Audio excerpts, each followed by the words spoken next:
Assalamu alaikum wa rahmatullahi wa barakatuhu. I wish you all blessings from peace, and the blessings of God. A'udhu billahi minash shaitanir rajim. I seek refuge in Allah from, from the Satan who has been cursed and condemned. Bismillahir Rahmanir Rahim. In the name of Allah, who is most merciful and most compassionate. Wassalatu wassalamu ala Rasulullah Sayyidina Muhammad. And I also send peace and blessings upon Muhammad, who is the messenger of God and also our master. Dear friends, Jay and others, St. Andrews, this has become like an annual pilgrimage for me. I come here nearly every year and I'm virtually there today. And it is spiritually both uplifting and enriching. I look forward to it. And I'm truly blessed that you honor me in such a way. It not only allows me to share with you about Islam and spirituality and mysticism, but it also allows me to refresh my own soul by reflecting upon these things that I talk to you about. Today, I'm going to talk to you about joy. And when I was talking to Jay in anticipation of what we are going to talk about today, he said that he has been talking about joy. He approached me 3 or 4 weeks before the election and said that the topic is joy. And I thought that Jay was clairvoyant and he had anticipated the results of elections. And he was trying to say that we are all going to rejoice as a result of it. But nevertheless, I want to make an academic point to begin with. When you study other religions, you must understand that you are studying it often in language which is not native to that religion. So, for example, when we talk about Islam in English, we talk about Islam using religious concepts which are derived from the Judeo-Christian tradition. Fortunately, there is a lot of commonality between Islam and the Judeo-Christian tradition, and in fact, Islam is a continuation of the Judeo-Christian tradition, so it becomes very easy to talk about Islam. But nevertheless, the English language is not part of the Judeo-Christian tradition as such. So when we use concepts like joy and happiness, they may not necessarily mean the same thing. And that's not how Islam is thought of in Islamic languages like Arabic, Urdu, Persian, and Turkish. In Christian tradition, I think there is a distinction between joy and happiness. Happiness is understood as a consequence of circumstances. So, for example, if you get an A in your class, you're happy. And if you get a B, you're unhappy. I hope you're unhappy when you get a B. Some people might be happy when they get a B. But nevertheless, it is a certain event. Like winning a lottery might make you very happy. Getting a huge speeding ticket might make you unhappy. So this is an emotional state which is a response to circumstances. But in Christian theology, joy is independent of circumstances. Joy is when you get an A or you get an F, whether you get a ticket or you win a lottery, you are in a state of joy. And that joy in Christian theology is understood as being in the presence of God. So when you are in the presence of God, then you are in a state of joy. It's like saying in the grace of God. So I'm sure that Jay would have explained that to you in the beginning of this semester. I want to talk about the same ideas, but the terms that are used are very different. The Islamic concepts which relate to the idea of joy in Christian theology are two. One is called Itminan, and its literal meaning would be contentment. And the other one is Rida, and Rida means to be pleased. So there is a verse in the Quran which says, A'udhu billahi minash shaitanir rajim, Bismillahir Rahmanir Rahim, Bala bi zikrillahi tatma'innal qulub. The verse says that indeed it is through the remembrance of God that hearts find contentment. It is through remembrance of God that hearts find contentment. And there is at least 3 or 4 mentions in the Quran of this verse where God says, radiyallahu anhum wa radu anhu, that God is pleased with them and they are pleased with God. So Qazi recited the first verse of the 98th chapter of the Quran. Uh, Actually, this verse appears in the last verse, that is 98:8, the eighth verse of that chapter which he recited. Now, this verse occurs 3 or 4 times, and in one context, it appears with regards to the companions of Prophet Muhammad, peace be upon him. And so those who were with Muhammad from the very beginning, peace be upon him, they are referred to as those with whom God is pleased, and they were pleased with God. So if you mention one of the companions of Prophet, such as Umar, you would say Umar radiallahu anhu. And it is like a prayer, may God be pleased with him, but it's also a description of Umar and saying he is one of those with whom God is pleased. Uh, but what do these two terms mean? What does contentment mean, and what does Rida mean? What does it mean to be pleased with God? And what does it mean that God is pleased with you? This is the state of joy. This is the state of happiness. So Muslims scholars have reflected a lot on happiness. One of Muslims, Islamic famous scholars, Al-Ghazali, actually wrote a book called Alchemy of Saada, or the Alchemy of Happiness, in 2 volumes. Look how thick they are.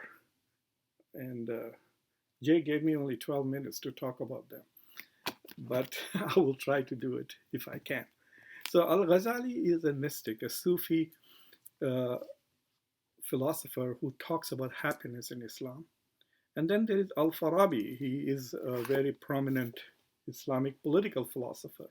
And he approaches the same idea as philosophy, a philosophical approach to happiness. Both approaches, the mystical approach as well as the philosophical approach, clearly understand that the purpose of Islam, or the purpose of creation, is happiness in this world and happiness in the world after. So you're happy here and you're happy afterwards. But what does it mean to be happy?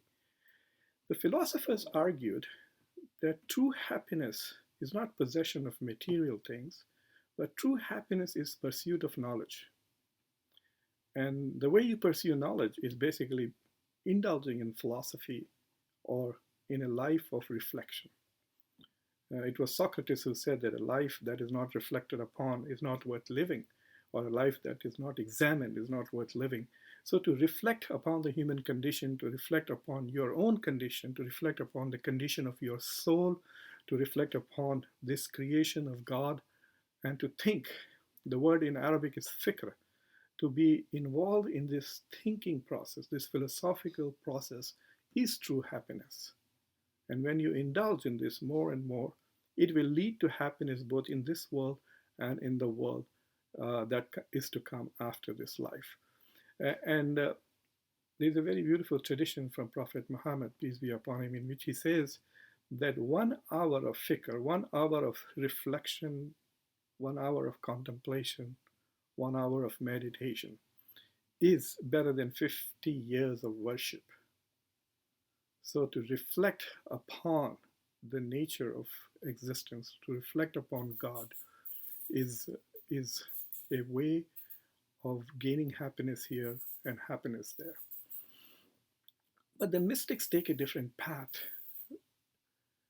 They don't talk about fikr, they talk about zikr. Zikr is about remembrance of God. So they go with the other verse that I cited, Bala bizikrillahi tatma'innal qulub, that it is indeed through the remembrance of God that hearts will find contentment. So they pay greater attention on meditating upon the God, the nature of God, the attributes of God, and in the names of God. So the more you meditate on God, the closer you come to God. And that's how He is pleased with you, and you are pleased with Him. Al-Ghazali says something very interesting. He says contentment is the acceptance of whatever God has decreed for you, which means that whether you are victorious or whether you lose, whether you are in adverse circumstances or if you are in favorable circumstances, No matter what circumstances you are in, as long as you are recognizing that these things have been decreed by God, that you accept them, then you are in a state of contentment because you will accept whatever God has for you only if you love God. So, this disenchantment towards life, disenchantment with your destiny, disenchantment and unhappiness with one's circumstances is actually blasphemous. It is to rebel against the decree of God. That what has God created? The providence of God is this. There is a story that Al-Ghazali narrates, and I think he's referring to Prophet Job, who suffered a lot for many, many years. For more than 20 years, he suffered from sickness, from hunger. He does not mention the prophet, but just says what some prophet.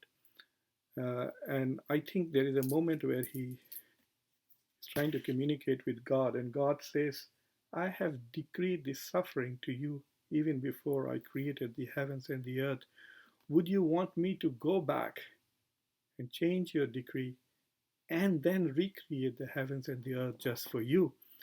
And Ghazali is trying to use this to say that your love for God is will lead you to accept whatever conditions you are in. And whether you are enjoying life or whether you are in pain, whether you're rich, whether you're poor, you are content. You're content with God, and that is happiness. Now, the thing with mystical issues is that it can lead you to fatalism, and you don't want to not strive. So, how do you balance this? The philosophers are curious. They want to know the secrets of God, so they reflect. The mystics, for them, it is enough to know God, because once you know God, you love God. It's the same thing. But in this world, how do we manage the adversity that we face without becoming part of depression, without becoming suicidal, without succumbing to drugs and etc.? That is the challenge, because all of these sicknesses that you see in society are a reflection of discontentment, because people are discontent with their personal situation, they're discontent with their relationships, essentially because they are not at peace with themselves, that they are rebelling against existence when they commit suicide. And how do we bring contentment to that? It's very difficult to tell people who are hungry, who are marginalized, who are subjected to oppression, that accept your condition and be happy with God, what God has decreed for you. So, this is the challenge for those of us who are engaged in trying to make the world a better place. Jewish philosophers have this concept of tikkun olam, is to repair the world. How do you repair the soul? How do you repair this world? And how do we make sure that contentment is not a privilege that only a few enjoy, but contentment is part of our society? And I have a feeling that uh, for those of us in America where we have defined success in purely materialistic pursuits, where we have defined achievement and advancement in life in terms of possession and relative possession. It's not enough that you have what you need, but you need to have more than what others have. And even beyond that, I personally know a scholar who is among the top 50 scholars in the world, and he's recognized as such. And he's one of the most miserable person I know because he's frustrated that he is not recognized even more. It is so strange. There are thousands of people I know who would be happy in the state that he is in, but he is unhappy in that particular state because he's not content with where he is at the moment. So, how do we learn to be content? And I think that is the most important part. And I think the only way that we can find a balance between trying to achieve something in our life to get ahead, to better our condition, as well as to be able to also be satisfied with what we achieve, is to have a more, shall we say, a realistic view of our insignificance in this larger cosmos. Sufi philosophers teach us that the only reality is God. He is Al-Haq. He is the only reality. We are just contingent realities. We exist because God wishes us to exist. We will cease to exist when God wishes us not to exist. And we have to, if we can come to terms with this reality, that we are insignificant in comparison to the one who has created us, and we are happy that he has created us. We are happy that he acknowledges us. We are happy that he's pleased with the fact that we are pleased with him. So I think it is when we make peace with God that we will find contentment, we will find joy, and we will find happiness. And that is an important part. And this pursuit of the self glorification is nothing. This narcissism, which has become an important characteristic of our culture, this is nothing but self worship. And I think people who place themselves above everything else are replacing God with the self. You know, the critique, Nietzsche's critique that modernity has killed God and replaced it with reason is actually misplaced. What modernity has done is killed God and replaced God with ourselves. We now worship ourselves.